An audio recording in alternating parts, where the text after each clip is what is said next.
The Trump administration's nationwide immigration crackdown has ignited protests from Los Angeles to Minneapolis. It has also galvanized grassroots artists and community organizations. Senior arts correspondent Jeffrey Brown reports from Chicago, where shootings involving federal immigration agents and President Trump's threats to send in the National Guard led to citywide protests.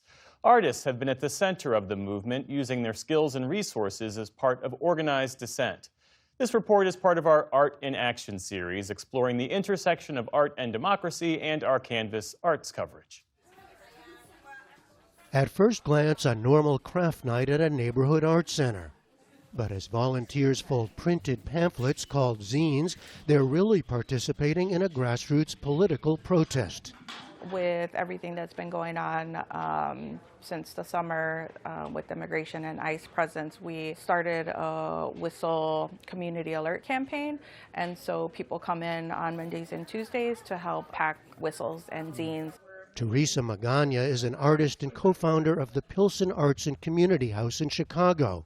It hosts art exhibitions, teaches classes for kids, and offers a free space for artists to work. It's in the heart of the heavily Latino Pilsen neighborhood, which has been one target area amid the Trump administration's citywide immigration raids. The zines and whistles instruct volunteers how to signal to residents when ICE is in the neighborhood. Magana was inspired after seeing protests in Los Angeles this past summer. It came very natural, I think, for us to say, hey, this is something we know we have capacity to do. We're artists. We know how to make zines. We know how to make a design. Why through this place? Why was that your response? We are a community space focused on arts, but we also are very much part of an activist community. Pilsen in Chicago is historically known for that, through the arts and through our voices. The history of that activism is written quite literally on the walls of the Pilsen neighborhood. Political murals here go back decades, protesting gentrification, American military intervention, and more recently the presence of federal immigration agents in the city. Local printmaker Atlan Arceo Witzel has turned his focus to helping. And printmaking is an art form that enables him to get his work out quickly. Now we have all this water-based media that dries really fast.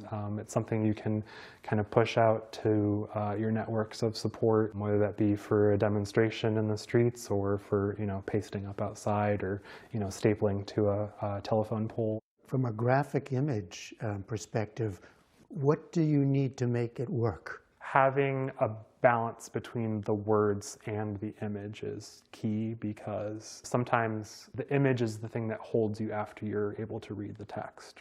Making sure those images reach people in the real world presents another challenge. I think there is a tendency for people to think about the arts as something that doesn't happen in our everyday life.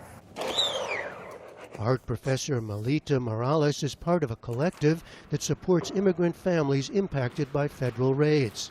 She organizes events where the group makes banners together, using art to get out their message and to build community. My role as an artist is to create opportunities for people to come together and work side by side and ask each other questions about who they are and how they got to Chicago and their lives as we sit and work with each other. Morales also silkscreens bandanas that so-called rapid response groups use to identify each other when they watch for immigration agents in their neighborhoods. I think a lot of times artists are processing the world around them, and they express that through their use of color, form, and shape. And when they're brought to view in a public world, then they become meanings that are expressed and negotiated by all those who view them. This becomes more of an everyday image, doesn't it? You've seen this in different ways in our news. The scenes of the immigration crackdown in the streets and the protests against it are also impacting how traditional arts institutions think, says Jose Ochoa, president of the National Museum of Mexican Art. His wake-up call came after Department of Homeland Security officials showed up at the National Museum of Puerto Rican Arts and Culture last summer. We needed to know how to engage if ICE were to come to the door. What do we tell our people? What happens to our guests, employees? What do we have school groups? Like, What do we do? So he organized an event with cultural institutions across the city. The rules of the game kept changing. And so here at the museum, we've had to keep moving along. And so back then, in the summer, I was learning how to identify the warrants. What's an administrative warrant versus a judicial warrant? These are not the kind of concerns you thought you'd have as a head of a museum. No, not really. Am I completely surprised? No. In communities of color and in disenfranchised communities, we're always waiting for the shoe to drop. It's always going to drop on us first. The museum is also saving pieces of community protest art. Its traditional work of collecting art now very much in the moment. Prominent artists in Chicago's hip-hop community, including Vic Mensa and Chance the Rapper, People are being abducted. have also been using their voices to respond to what they're seeing. We're seeing videos of things, people getting pushed out of buildings and out of cars and things of that sort, and it's like, you can't unsee it. We met 30-year-old Femdot, a Chicago native born to Nigerian immigrant parents who's active in the community as musician and head of an education and civic engagement nonprofit. I'm a child of immigrants, so like, it's extremely personal. It could be me. So how does that impact you as an artist, as a musician? Having a platform, whether that is just the music itself or the platform I've built based off the music, it's like, okay, I have to be able to speak to this in some capacity. Simply just tapping into my community. What's happening, what's going on, how can I be of service, how can I amplify things, and also create safe places for community to develop.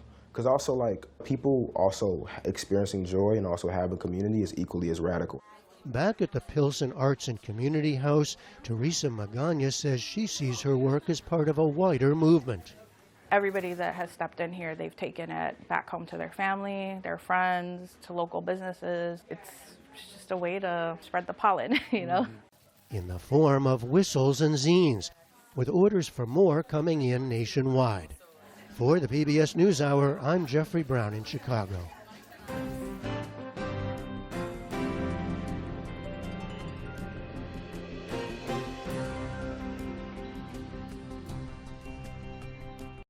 Support journalism you trust. Support PBS News. Donate now, or even better, start a monthly contribution today.